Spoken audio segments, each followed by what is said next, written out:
7. The Master and Vijay Goswami. Thursday, December 14, 1882. It was afternoon. Sri Ramakrishna was sitting on his bed after a short noonday rest. Vijay, Balaram, M, and a few other devotees were sitting on the floor with their faces toward the Master. They could see the sacred river Ganges through the door. Since it was winter, all were wrapped up in warm clothes. Vijay had been suffering from colic and had brought some medicine with him. Vijay was a paid preacher in the Sadharan Brahmo Samaj, but there were many things about which he could not agree with the Samaj authorities. He came from a very noble family of Bengal, noted for its piety and other spiritual qualities. Advaita Goswami, one of his remote ancestors, had been an intimate companion of Sri Chaitanya. Thus, the blood of a great lover of God flowed in Vijay's veins. As an adherent of the Brahmo Samaj, Vijay no doubt meditated on the formless Brahman, but his innate love of God, inherited from his distinguished ancestors, had merely been waiting for the proper time to manifest itself in all its sweetness. Thus, Vijay was irresistibly attracted by the God-intoxicated state of Sri Ramakrishna and often sought his company. He would listen to the Master's words with great respect, and they would dance together in an ecstasy of divine love. It was a weekday. Generally, devotees came to the Master in large numbers on Sundays. Hence, those who wanted to have intimate talks with him visited him on weekdays. A boy named Vishnu, living in Aryadaha, had recently committed suicide by cutting his throat with a razor. The talk turned to him. Master, I felt very badly when I heard of the boy's passing away. He was a pupil in a school and he used to come here. He would often say to me that he couldn't enjoy worldly life. He had lived with some relatives in the western provinces and at that time used to meditate in solitude in the meadows, hills, and forests. He told me he had visions of many divine forms. Perhaps this was his last birth. He must have finished most of his duties in his previous birth. The little that had been left undone was perhaps finished in this one. One must admit the existence of tendencies inherited from previous births. There is a story about a man who practiced the Shava Sadhana. He worshipped the Divine Mother in a deep forest. First, he saw many terrible visions. Finally, a tiger attacked and killed him. Another man, happening to pass and seeing the approach of the tiger, had climbed a tree. Afterwards, he got down and found all the arrangements for worship at hand. He performed some purifying ceremonies and seated himself on the corpse. No sooner had he done a little japa than the Divine Mother appeared before him and said, "My child, I am very much pleased with you. Accept a boon from me." He bowed low at the lotus feet of the goddess and said, "May I ask you one question, Mother?" "I am speechless with amazement at your action. The other man worked so hard to get the ingredients for your worship and tried to propitiate you for such a long time, but you didn't condescend to show him your favor. And I, who don't know anything of worship, who have done nothing, who have neither devotion nor knowledge nor love, and who haven't practiced any austerities, am receiving so much of your grace." The Divine Mother said with a laugh, "My child, you don't remember your previous births. For many births you tried to propitiate me through austerities. As a result of those austerities, all these things have come to hand, and you have been blessed with my vision. Now ask me your boon." A devotee, "I am frightened to hear of the suicide." Master, "Suicide is a heinous sin, undoubtedly. A man who kills himself must return again and again to this world and suffer its agony. But I don't call it suicide if a person leaves his body after having the vision of God. There is no harm in giving up one's body that way. After attaining knowledge, some people give up their bodies. After the gold image has been cast in the clay mold, you may either preserve the mold or break it. Many years ago, a young man of about 20 used to come to the temple garden from Baranagore. His name was Gopal Sen. In my presence, he used to experience such intense ecstasy that Hriday had to support him for fear he might fall to the ground and break his limbs. That young man touched my feet one day and said, "Sir, I shall not be able to see you any more. Let me bid you goodbye." A few days later, I learnt that he had given up his body. It is said that there are 4 classes of human beings: the bound, those aspiring after liberation, the liberated, and the ever perfect. This world is like a fishing net.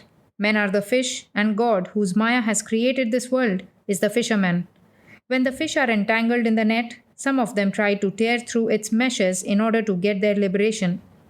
They are like the men striving after liberation, but by no means all of them escape. Only a few jump out of the net with a loud splash, and then people say, "Ah, there goes a big one." In like manner, 3 or 4 men attain liberation. Again, some fish are so careful by nature that they are never caught in the net. Some beings of the ever perfect class, like Narada, are never entangled in the meshes of worldliness. Most of the fish are trapped, but they are not conscious of the net and of their imminent death. No sooner are they entangled than they run headlong, net and all, trying to hide themselves in the mud. They don't make the least effort to get free. On the contrary, they go deeper and deeper into the mud. These fish are like the bound men. They are still inside the net, but they think they are quite safe there.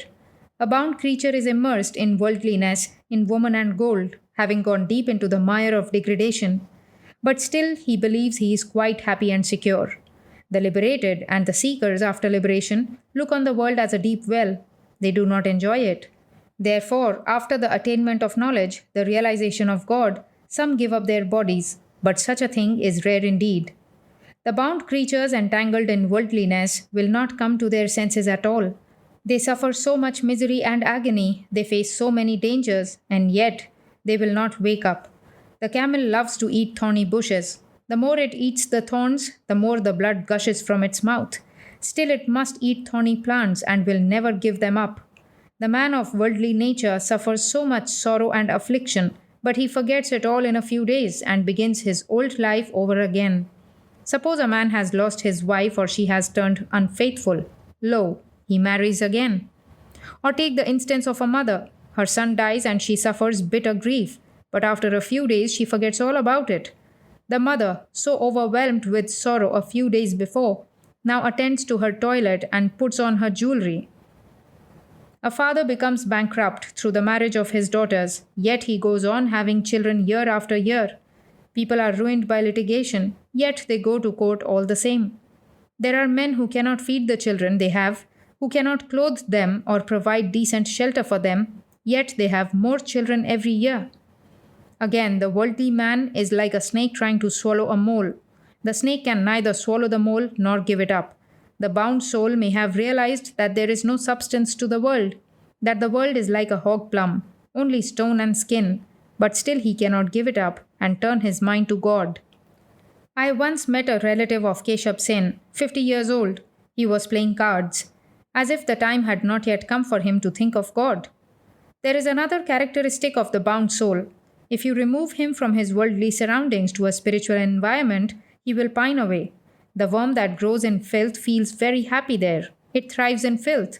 It will die if you put it in a pot of rice. All remained silent. Vijay. What must the bound soul's condition of mind be in order to achieve liberation? Master. He can free himself from attachment to woman and gold if, by the grace of God, he cultivates a spirit of strong renunciation. What is this strong renunciation? One who has only a mild spirit of renunciation says, "Well, all will happen in the course of time. Let me now simply repeat the name of God." But a man possessed of a strong spirit of renunciation feels restless for God, as the mother feels for her own child. A man of strong renunciation seeks nothing but God. He regards the world as a deep well and feels as if he were going to be drowned in it. He looks on his relatives as venomous snakes. He wants to fly away from them.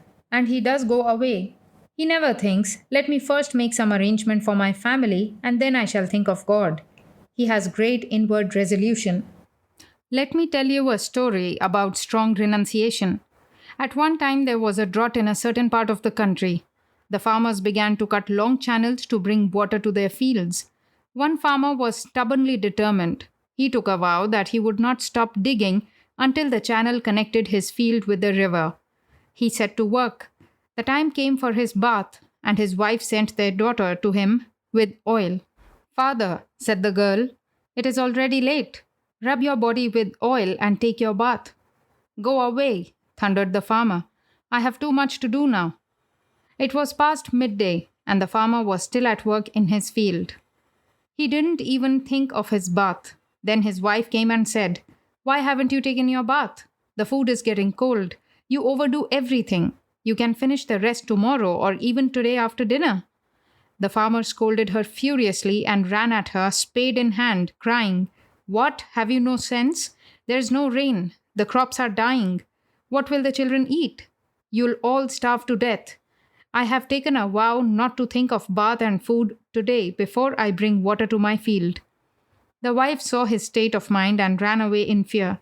Through a whole day's back-breaking labor, the farmer managed by evening to connect his field with the river. Then he sat down and watched the water flowing into his field with a murmuring sound. His mind was filled with peace and joy. He went home, calling his wife, and said to her, "Now give me some oil and prepare me a smoke." With serene mind, he finished his bath and meal and retired to bed, where he snored to his heart's content. The determination he showed is an example of strong renunciation. Now there was another farmer who was also digging a channel to bring water to his field. His wife too came to the field and said to him, "It's very late. Come home. It isn't necessary to overdo things." The farmer didn't protest much, but put aside his spade and said to his wife, "Well, I'll go home since you ask me to." All laugh. That man never succeeded in irrigating his field. This is a case of mild renunciation. As without strong determination the farmer cannot bring water to his field, so also without intense yearning a man cannot realize God. To Vijay, "Why don't you come here now as frequently as before?" Vijay, "Sir, I wish to very much, but I am not free. I have accepted work in the Brahmo Samaj." Master, "It is woman and gold that binds man and robs him of his freedom. It is woman that creates the need for gold. For woman, one man becomes the slave of another and so loses his freedom. Then he cannot act as he likes." The priests in the temple of Govindaji at Jaipur were celibates at first, and at that time they had fiery natures. Once the king of Jaipur sent for them, but they didn't obey him. They said to the messenger, "Ask the king to come to see us." After consultation, the king and his ministers arranged marriages for them. From then on, the king didn't have to send for them. They would come to him of themselves and say, "Your Majesty, we have come with our blessings. Here are the sacred flowers of the temple. Deign to accept them." They came to the palace, for now they always wanted money for one thing or another: the building of a house, the rice-taking ceremony of their babies, or the rituals connected with the beginning of their children's education. There is the story of the 1200 Nedas and 1300 Nedis. Veerabhadra, the son of Nityananda Goswami, had 1300 shaven-headed disciples. They attained great spiritual powers. That alarmed their teacher. "My disciples have acquired great spiritual powers," thought Veerabhadra. "Whatever they say to people will come to pass. Wherever they go, they may create alarming situations, for people offending them unwittingly will come to grief." Thinking thus, Veerabhadra one day called them to him and said, "See me after performing your daily devotions on the bank of the Ganges."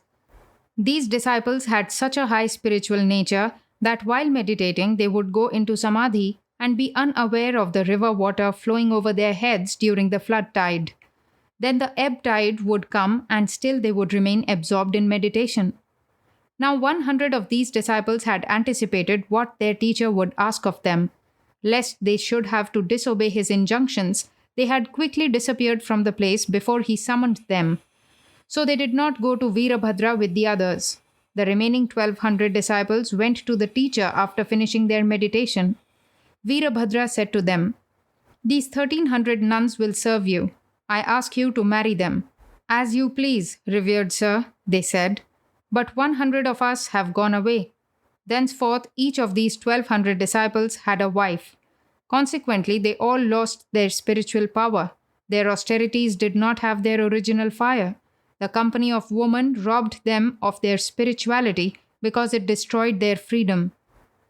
To Vijay, "You yourself perceive how far you have gone down by being a servant of others."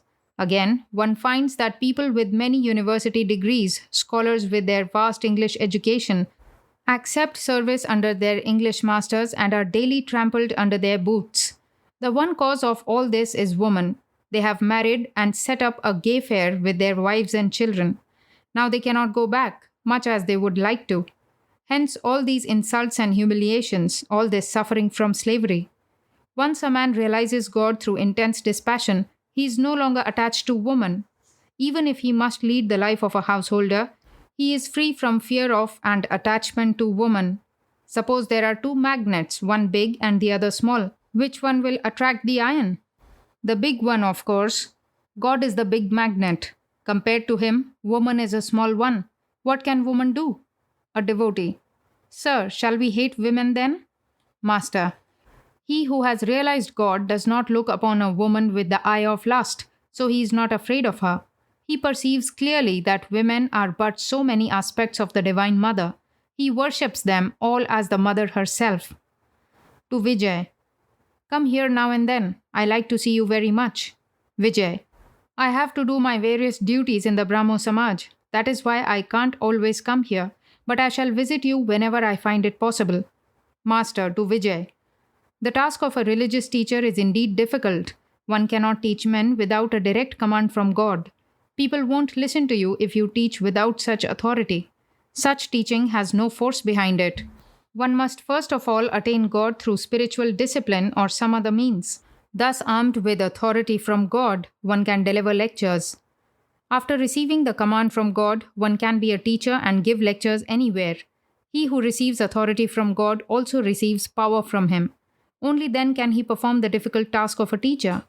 An insignificant tenant was once engaged in a lawsuit with a big landlord. People realized that there was a powerful man behind the tenant. Perhaps another big landlord was directing the case from behind. Man is an insignificant creature. He cannot fulfill the difficult task of a teacher without receiving power direct from God. Vijay. Don't the teachings of the Brahmo Samaj bring men salvation? Master. How is it ever possible for one man to liberate another from the bondage of the world? God alone, the creator of this world bewitching Maya, can save men from Maya. There is no other refuge but that great teacher, Satchidananda. How is it ever possible for men who have not realized God or received his command, and who are not strengthened with divine strength, to save others from the prison house of the world? One day, as I was passing the Panchavati on my way to the pine grove, I heard a bullfrog croaking. I thought it must have been seized by a snake. After some time, as I was coming back, I could still hear its terrified croaking. I looked to see what was the matter, and found that a water snake had seized it. The snake could neither swallow it nor give it up, so there was no end to the frog's suffering. I thought that had it been seized by a cobra, it would have been silenced after 3 croaks at the most. As it was only a water snake, both of them had to go through this agony. A man's ego is destroyed after 3 croaks, as it were, if he gets into the clutches of a real teacher. But if the teacher is an unripe one, then both the teacher and the disciple undergo endless suffering. The disciple cannot get rid either of his ego or of the shackles of the world. If a disciple falls into the clutches of an incompetent teacher, he doesn't attain liberation. Vijay. Sir, why are we bound like this? Why don't we see God? Master. Maya is nothing but the egotism of the embodied soul. This egotism has covered everything like a veil. All troubles come to an end when the ego dies. If by the grace of God a man but once realizes that he is not the doer, then he at once becomes a Jivan Mukta. Though living in the body, he is liberated. He has nothing else to fear. This Maya, that is to say, the ego, is like a cloud. The sun cannot be seen on account of a thin patch of cloud.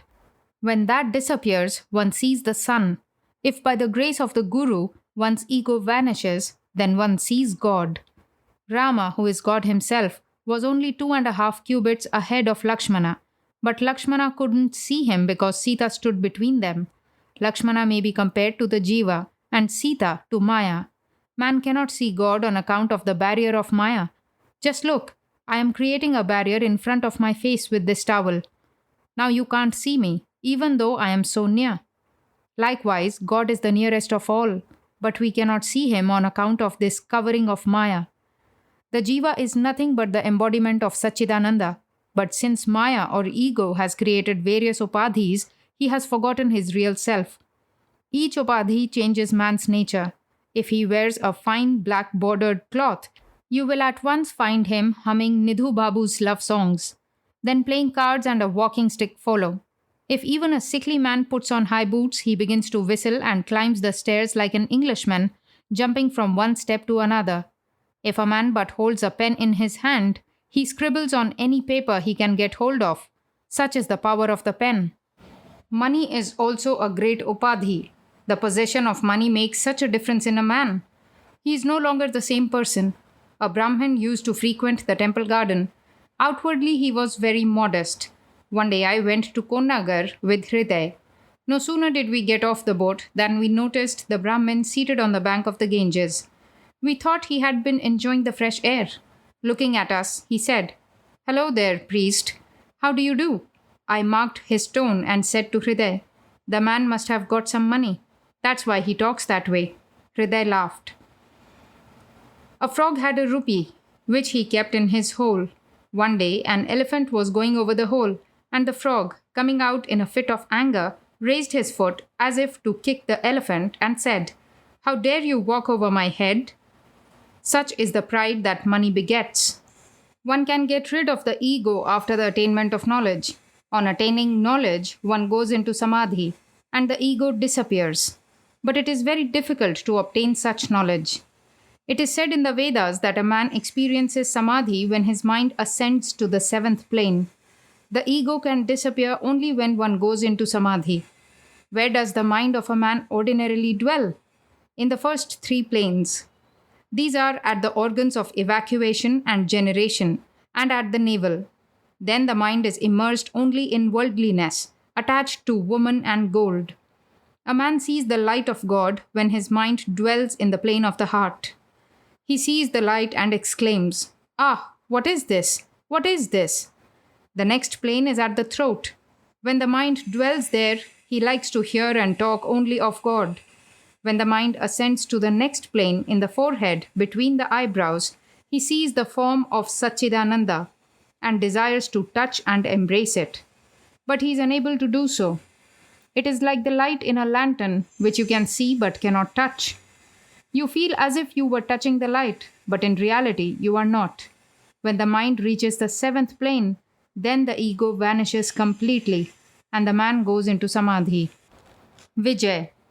What does a man see when he attains the knowledge of Brahman after reaching the seventh plane? Master.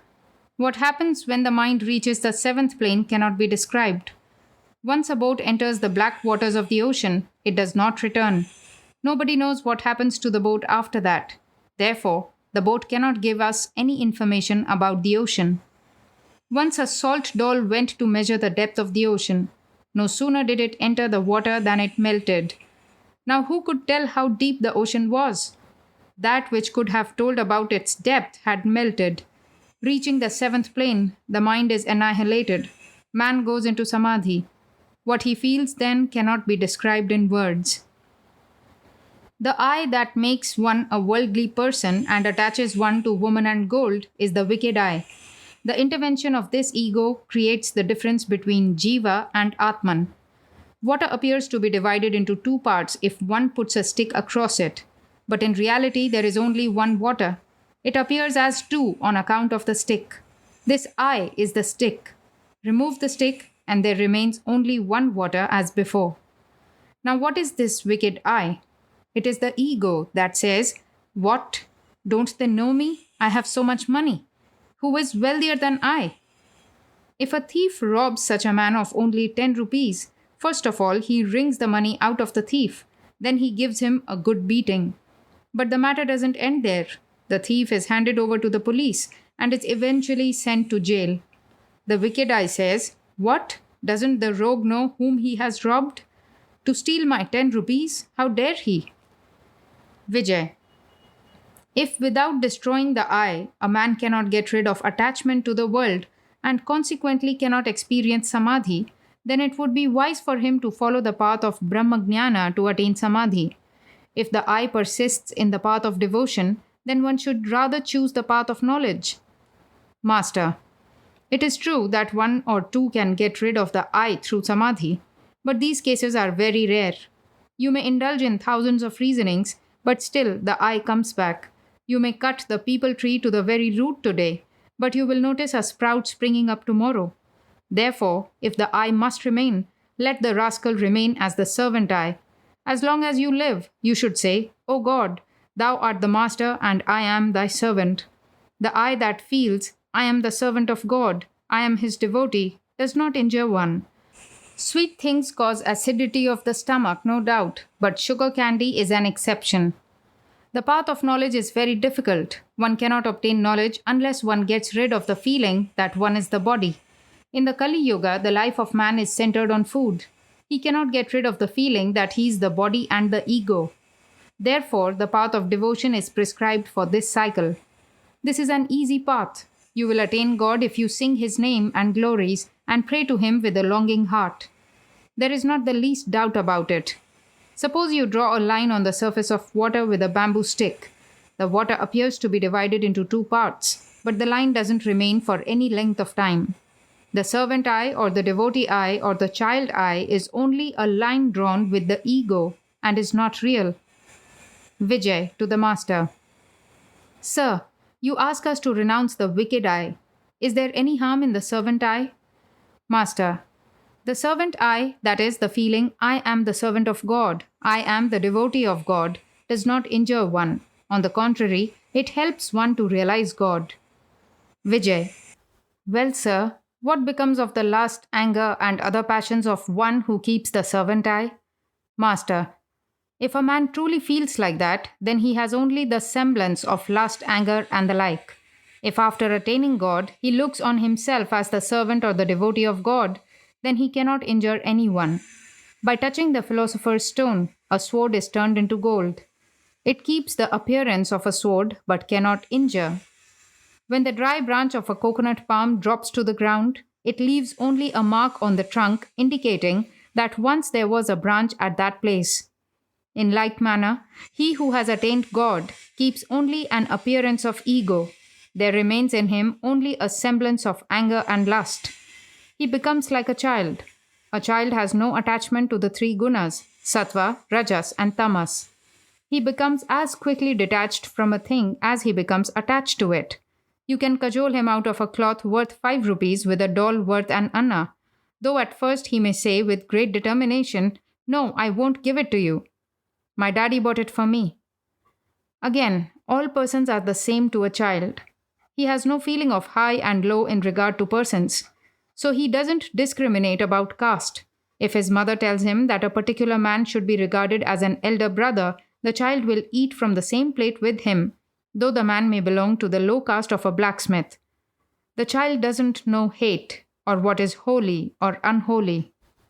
Even after attaining samadhi, some retain the servant ego or the devotee ego. The bhakta keeps this I consciousness. He says, O God, thou art the master and I am thy servant. Thou art the Lord, and I am thy devotee. He feels that way even after the realization of God. His I is not completely effaced. Again, by constantly practicing this kind of I consciousness, one ultimately attains God. This is called Bhakti Yoga. One can attain the knowledge of Brahman too by following the path of Bhakti. God is all-powerful. He may give his devotee Brahmagnana also, if he so wills. But the devotee generally doesn't seek the knowledge of the Absolute. He would rather have the consciousness that God is the master and he the servant, or that God is the divine mother and he the child. Vijay.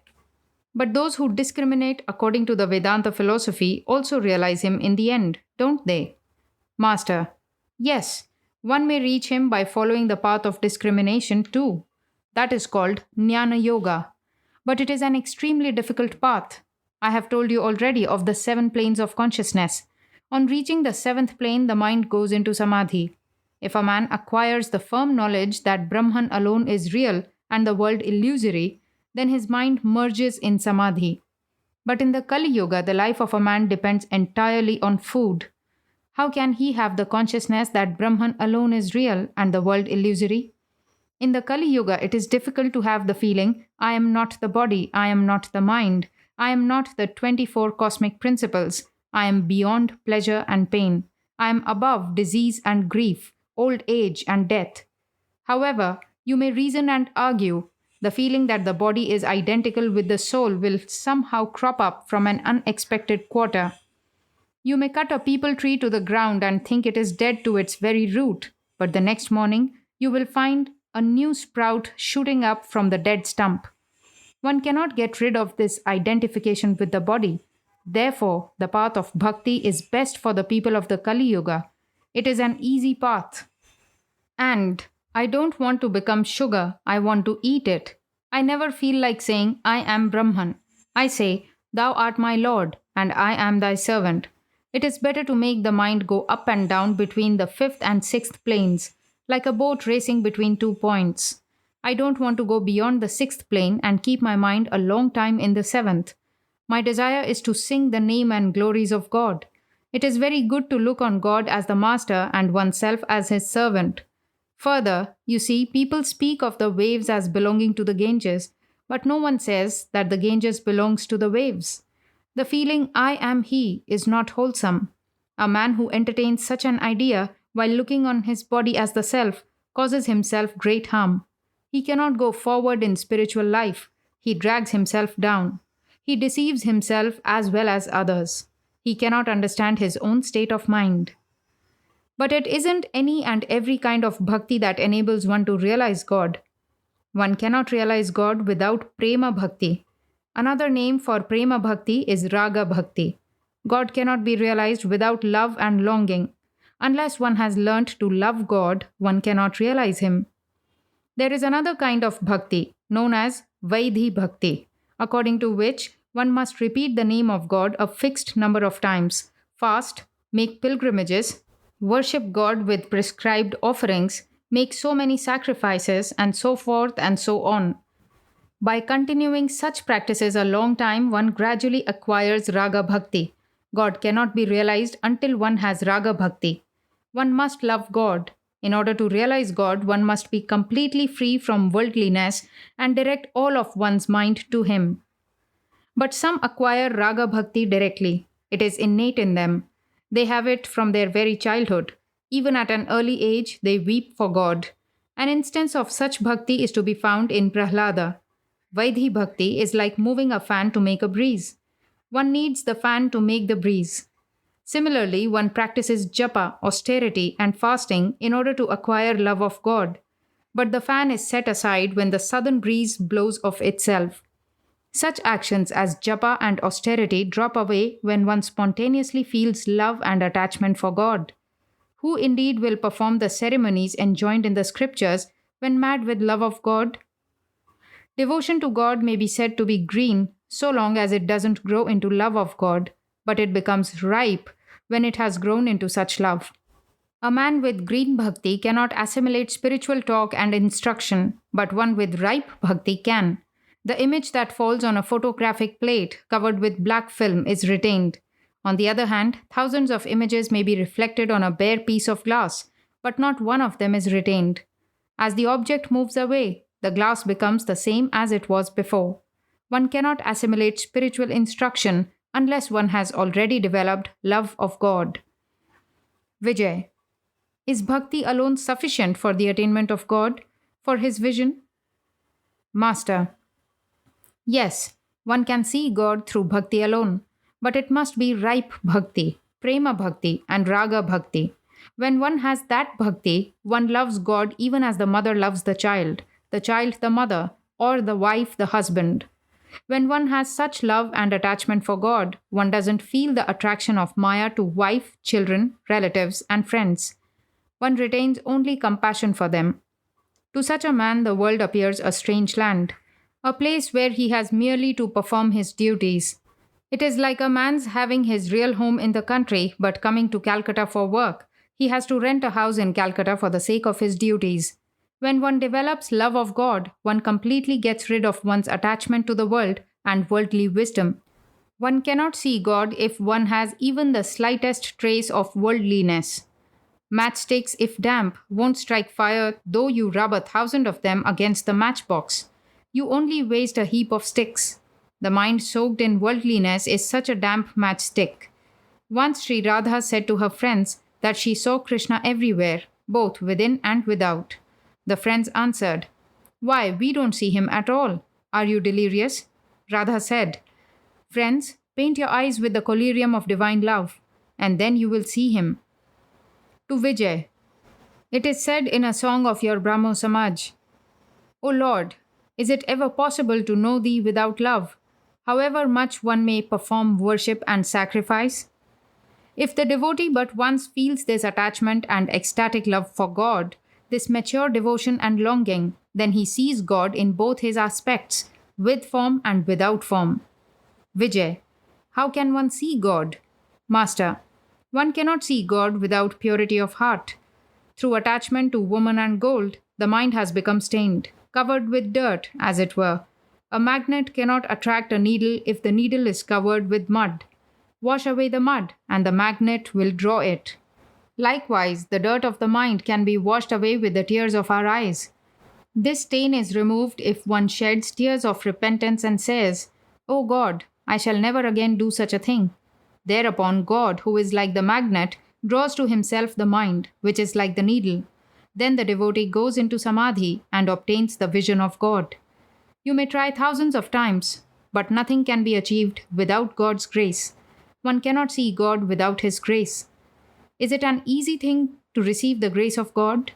One must altogether renounce egotism. One cannot see God as long as one feels, I am the doer. Suppose in a family a man has taken charge of the storeroom, then if someone asks the master, Sir, will you yourself kindly give me something from the storeroom? The master says to him, There is already someone in the storeroom. What can I do there?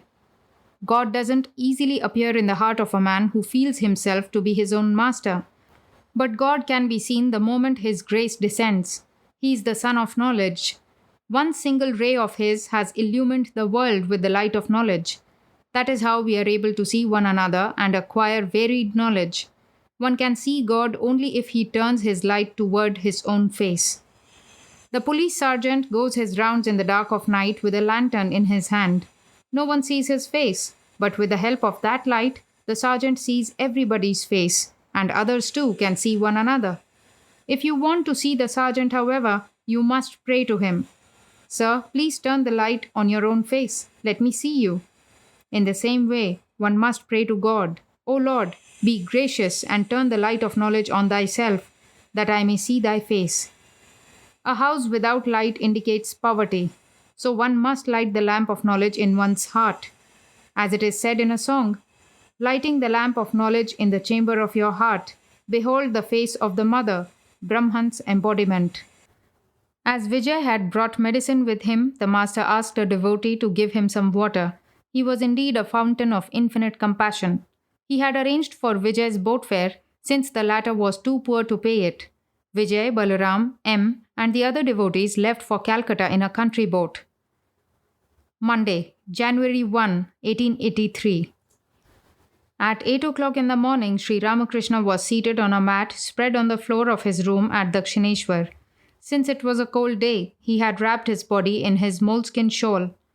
Pran Krishna and M were seated in front of him. Rakhal too was in the room. Pran Krishna was a high government official and lived in Calcutta. Since he had had no offspring by his first wife, with her permission he had married a second time. By the second wife he had a son.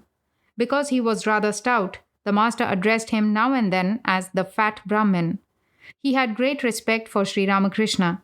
Though a householder, Pran Krishna studied the Vedanta and had been heard to say, Brahman alone is real and the world illusory. I am he.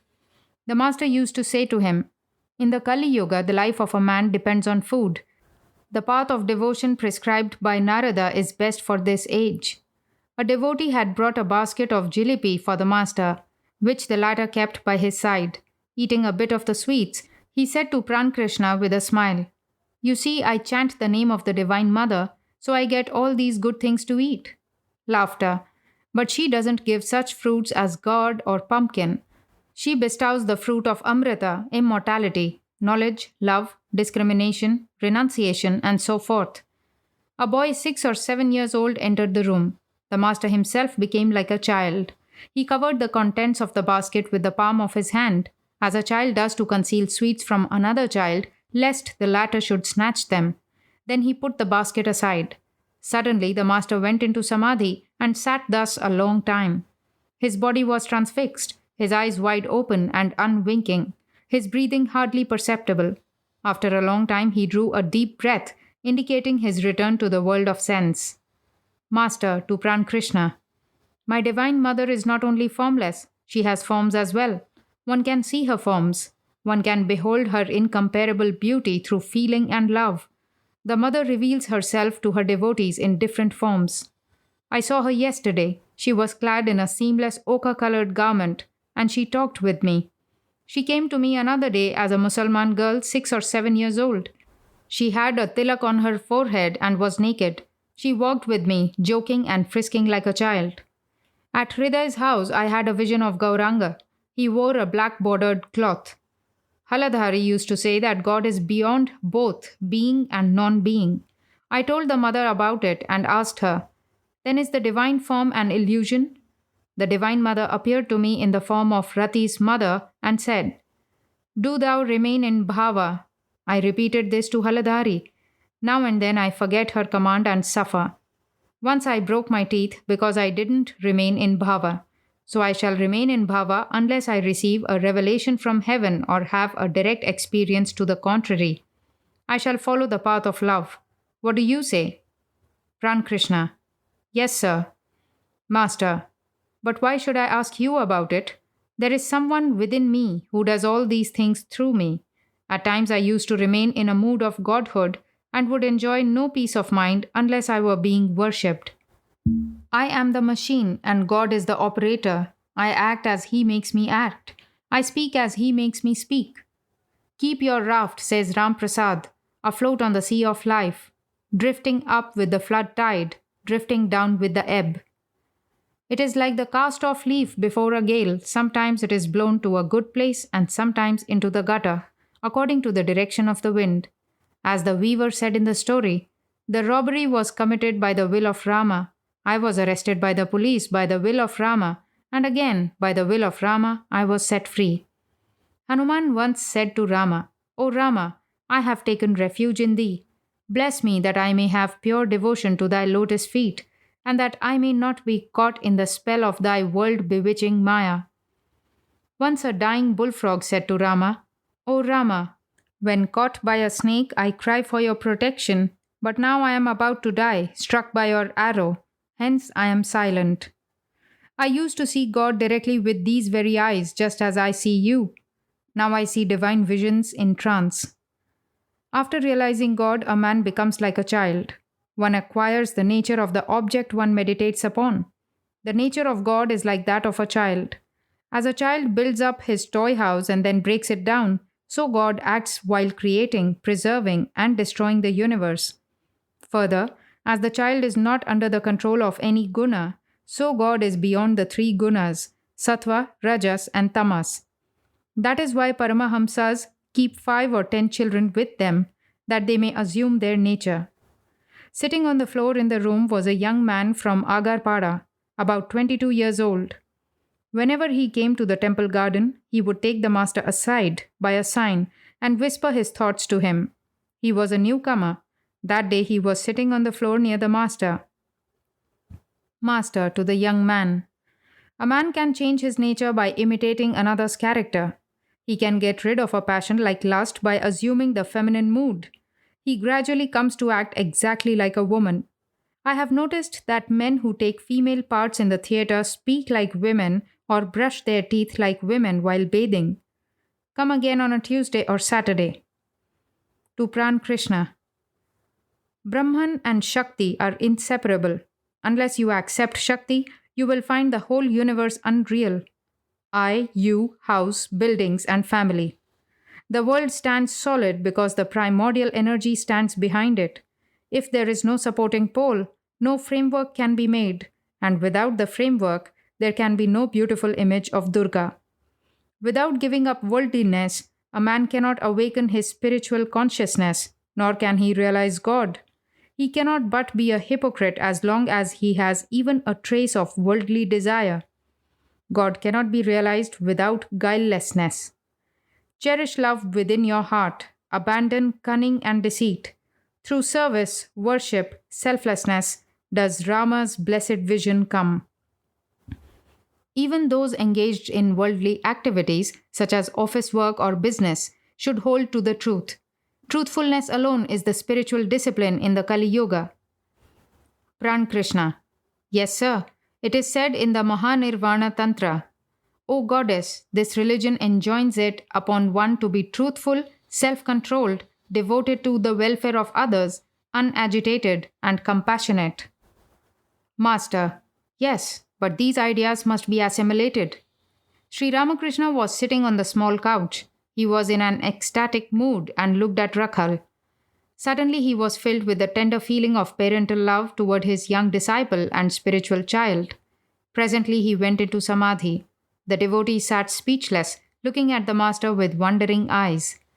Regaining partial consciousness, the master said, "Why is my spiritual feeling kindled at the sight of Rakhal? The more you advance toward God, the less you will see of his glories and grandeur. The aspirant at first has a vision of the goddess with 10 arms. There is a great display of power in that image. The next vision is that of the deity with 2 arms. There are no longer 10 arms holding various weapons and missiles. Then the aspirant has a vision of Gopala, in which there is no trace of power. It is the form of a tender child. Beyond that, there are other visions also. The aspirant then sees only light. Reasoning and discrimination vanish after the attainment of God and communion with Him in Samadhi. How long does a man reason and discriminate? As long as he is conscious of the manifold, as long as he is aware of the universe, of embodied beings, of I and you. He becomes silent when he is truly aware of unity. This was the case with Trailanga Swami. Have you watched a feast given to the Brahmins? At first there is a great uproar, but the noise lessens as their stomachs become more and more filled with food. When the last course of curd and sweets is served, one hears only the sound soup, soup, as they scoop up the curd in their hands. There is no other sound. Next is the stage of sleep, samadhi. There is no more uproar. To M. and Pran Krishna. Many people talk of Brahmagnana, but their minds are always preoccupied with lower things: house, buildings, money, name, and sense pleasures. As long as you stand at the foot of the monument, so long do you see horses, carriages, Englishmen, and Englishwomen. But when you climb to its top, you behold the sky and the ocean stretching to infinity. Then you do not enjoy buildings, carriages, horses, or men. They look like ants. All such things as attachment to the world and enthusiasm for woman and gold disappear after the attainment of the knowledge of Brahman. Then comes the cessation of all passions. When the log burns, it makes a crackling noise and one sees the flame. But when the burning is over and only ash remains, then no more noise is heard. Thirst disappears with the destruction of attachment. Finally comes peace. The nearer you come to God, the more you feel peace. Peace, peace, peace. Supreme peace. The nearer you come to the Ganges, the more you feel its coolness. You will feel completely soothed when you plunge into the river. But the universe and its created beings and the 24 cosmic principles all exist because God exists. Nothing remains if God is eliminated. The number increases if you put many zeros after the figure 1, but the zeros don't have any value if the 1 is not there. The master continued, "There are some who come down, as it were, after attaining the knowledge of Brahman, after samadhi, and retain the ego of knowledge or the ego of devotion. Just as there are people who, of their own sweet will, stay in the marketplace after the market breaks up. This was the case with sages like Narada. They kept the ego of devotion for the purpose of teaching men. Shankaracharya kept the ego of knowledge for the same purpose. God cannot be realized if there is the slightest attachment to the things of the world.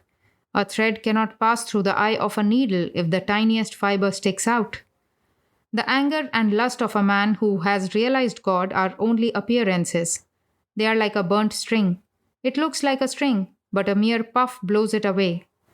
God is realized as soon as the mind becomes free from attachment. Whatever appears in the pure mind is the voice of God. That which is pure mind is also pure buddhi. That again is pure Atman, because there is nothing pure but God. But in order to realize God, one must go beyond dharma and adharma.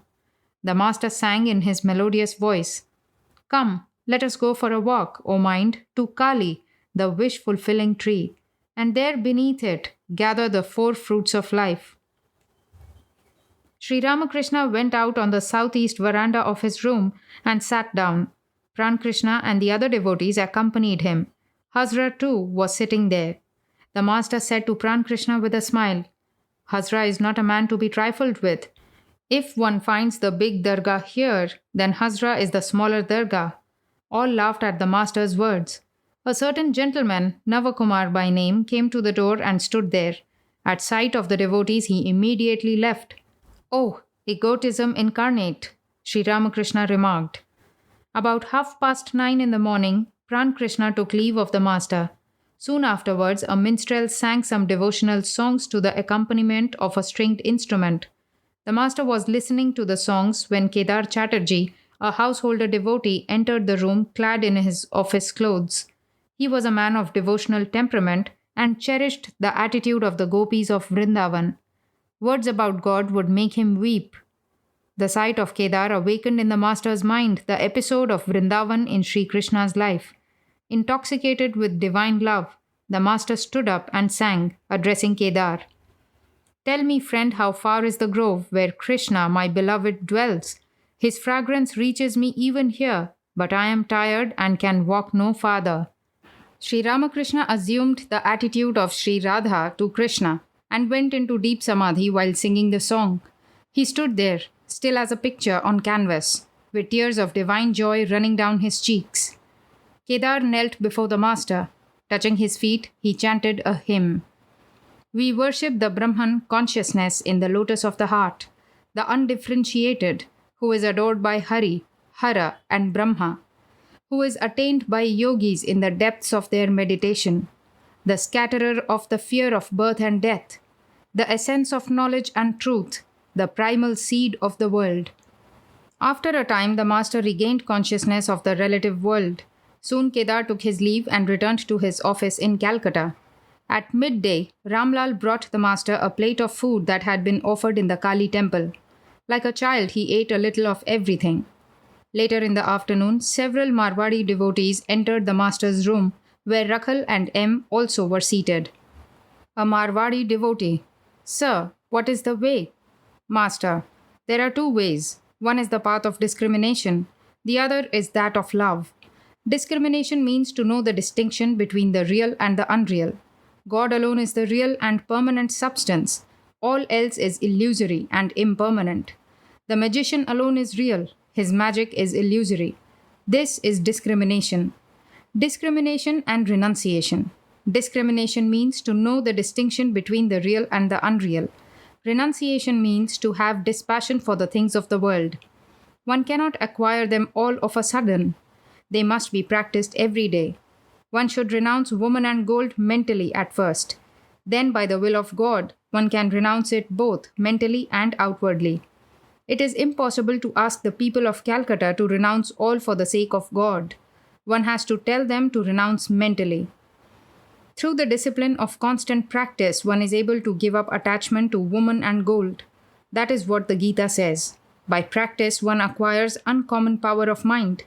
Then one doesn't find it difficult to subdue the sense organs and to bring anger, lust, and the like under control.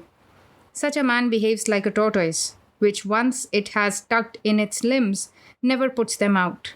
You cannot make the tortoise put its limbs out again, though you chop it to pieces with an axe. Marwari devotee: "Revered sir, you just mentioned two paths. What is the other path?" Master: "The path of bhakti, or zealous love of God. Weep for God in solitude, with a restless soul, and ask Him to reveal Himself to you. Cry to your mother Syama with a real cry, O mind, and how can she hold herself from you?" Marwari devotee: "Sir, what is the meaning of the worship of the personal God, and what is the meaning of God without form or attribute?" Master: "As you recall your father by his photograph, so likewise the worship of the image reveals in a flash the nature of reality. Do you know what God with form is like? Like bubbles rising on an expanse of water, various divine forms are seen to rise out of the great akasha of consciousness. The incarnation of God is one of these forms.